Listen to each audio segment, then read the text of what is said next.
ذلیل انسان کی 5 علامات ہیں۔ ہر وقت ناشکری کرتا ہے، جس سے بات کرنے میں ڈر لگتا ہو، بات کرتے ہی جھگڑنا شروع کر دے، ہر سنی ہوئی بات کو بغیر تصدیق کے آگے بتائے، سب کچھ ہوتے ہوئے بھی لوگوں کے سامنے خود کو محتاج کہے۔ بزدل انسان کی 5 علامات ہیں: امانت میں خیانت کرنا، گناہوں یا غلطیوں پر دلیر ہو جانا، بات کرنے کا ارادہ کرنا مگر بات نہ کرنا، حق کا ساتھ نہ دینا بلکہ حق سچ کے خلاف باتیں بنانا، اپنی عزت بچانے کے خوف میں دوسروں کی عزت خراب کرنا۔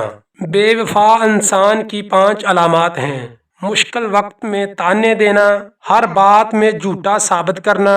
بات سنتے وقت توجہ نہ دینا اور اپنی بات سناتے رہنا، بات بات پر ناراض ہو جانا اور مناتے وقت دیر سے راضی ہونا، مطلب کے وقت دستیاب رہنا اور مجبوری کے وقت غائب ہو جانا۔ شریف انسان کی 5 علامات ہیں: کسی کے راز کو راز رکھنا، دوسروں کی عزت کو اپنی عزت سمجھنا، راستے پر چلتے ہوئے اپنی آنکھیں جھکائے رکھنا، کوئی ایسی بات نہ کہنا جس سے کسی گروہ میں فساد پھیلے، ہر وقت خاموش رہنا اور اپنی عزت بچانے کے خیال میں رہنا۔